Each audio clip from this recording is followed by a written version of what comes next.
The radicals have the exact same rules as variables, okay?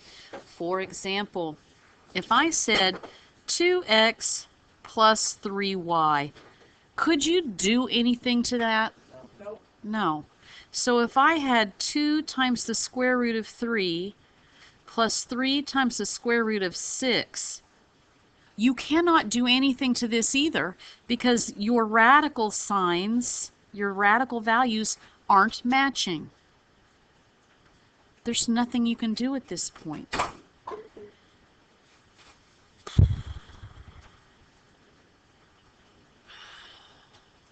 Okay. However, if this had been changed to 2x times 3y, could you work that problem? It would become what? A 6xy. We were actually able to do something to that, right? So if I had the square roots, if I had 2 square roots of 3 times 3 square roots of 6, the 2 times the 3 would be a 6, and the square root of 3 times the square root of 6 would be the square root of 18. I'm able to do the work on that. So if you're working your problems and you're like, man, I can't remember, plunk in a variable. If they're the same radicals, give them the same variable. If they're different radicals, give them different variables. Okay? Just to help you figure out what you're supposed to do. So, multiply the radicals and outside. Constants times constants, radicals times radicals. Okay? But you can only add things together that match exactly, just like with variables. I can only add x's to other x's.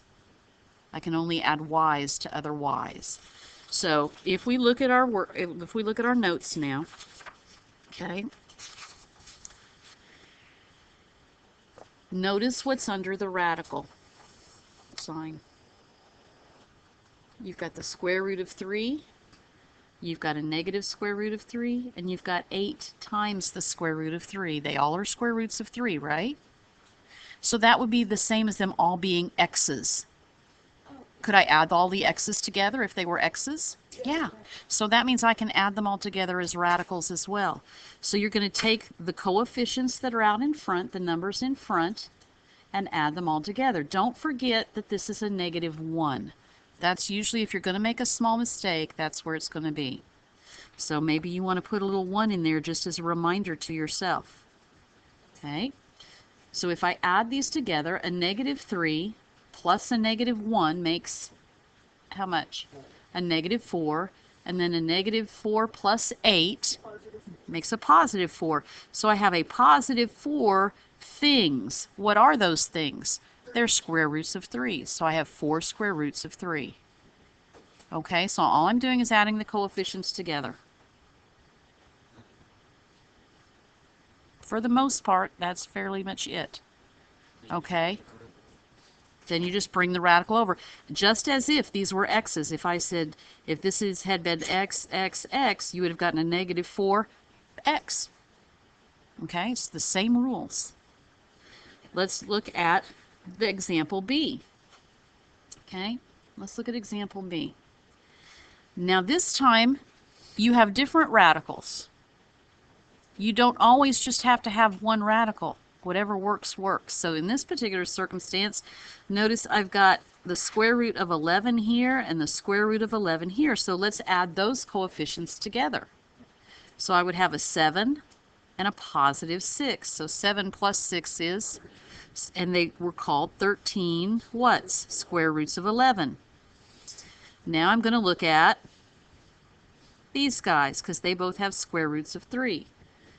So I would have a negative 6, things called square root of 3. You cannot add these two together because they do not match. You're done. It's like this is an x and this is a y. You can't add them together, can you? Okay, yes, sir. So all the numbers under the radical, yeah? all the same. Yes, yes. They behave just like a variable. You don't change the variable. If I said 7x plus 6x, You wouldn't change the x, would you? In the answer, it would just become 13x. It wouldn't become 13x squared or anything else. Just leave it alone. All right? See if you can do the try it there. That one's fairly easy.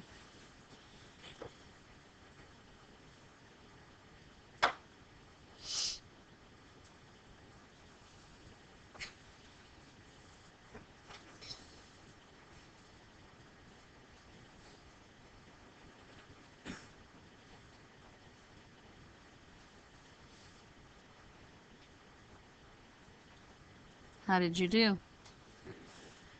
You okay? All right. It's all right. Any questions on just adding them? Okay. All right. They did all have 7s, yes. Add all of the 7s together. Then you just leave them alone. It's like an X. We're adding just the coefficients out in front. Okay? Yep. This would be like saying it 10x plus 4x minus 9x. If you add all these together, you would get a 14x minus 9x. Notice I'm not changing with the x, am I? Don't change your radicals. Okay? They behave exactly the same. So your final answer there would have been a 5x. Okay?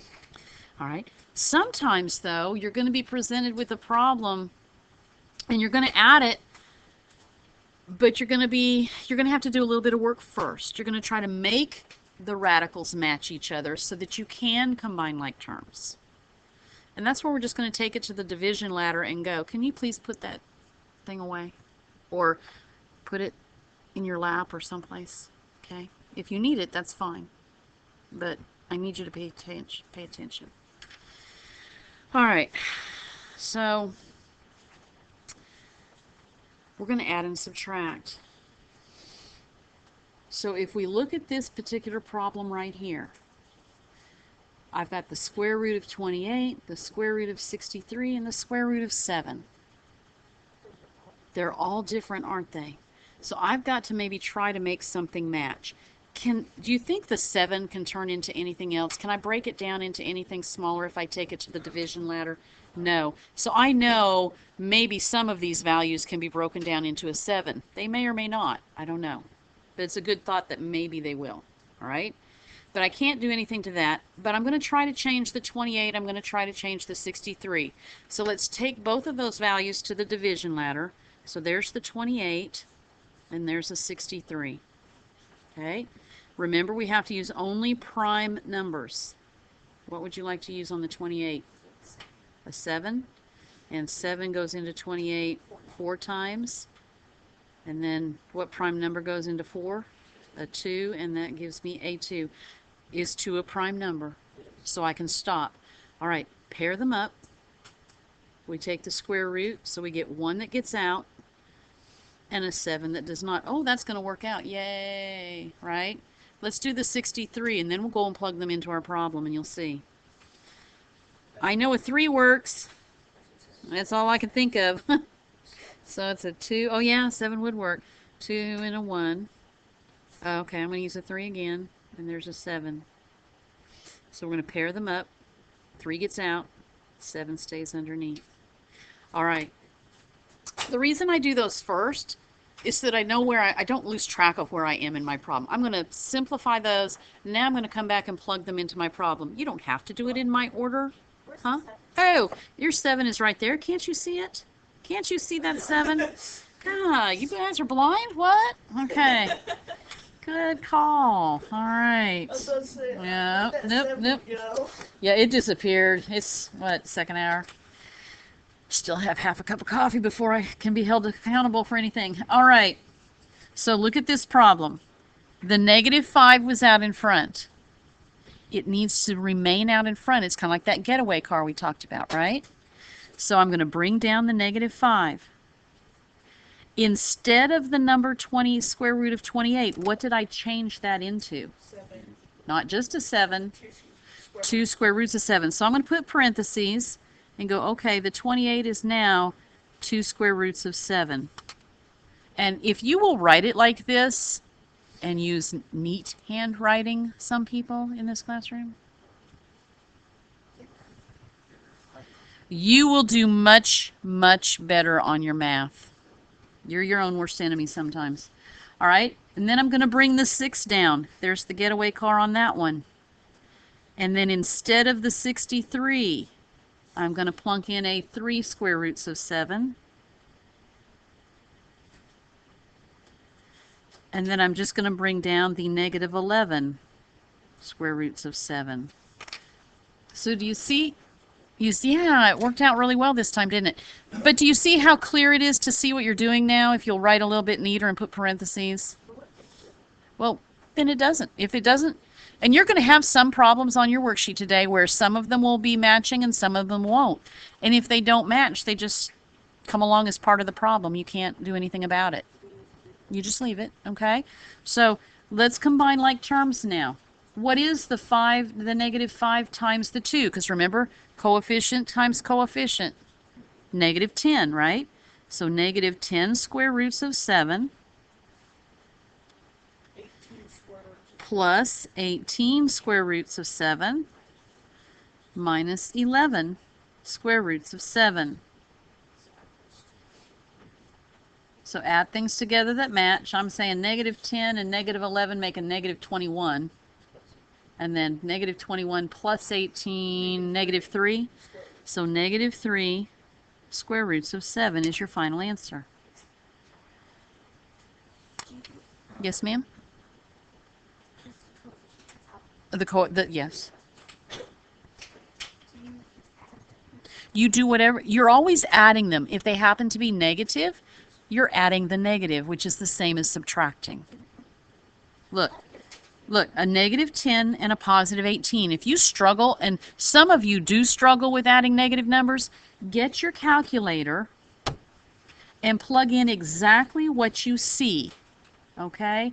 And this is something that we've requested the teachers next year, like the younger grade teachers, really work on with some of you guys a little bit more.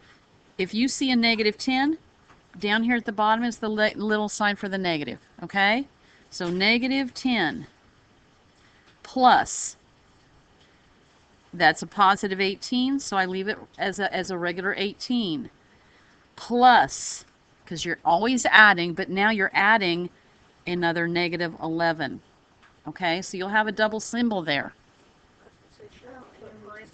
It'll be, I think it'll be okay, and you may be right. I don't know. We'll see. But do you see what I'm saying? Equals negative 3. So if you struggle, please use your calculator, but always say that you're adding these things together, but you might be adding a negative number. It would be better if you're a confused person, don't ever switch them up, because you'll never get it straightened out, okay? And when we combine terms, we are always adding. We may be adding a negative number, but we are always adding. Okay? Are you okay with this idea so far? Yep. All right.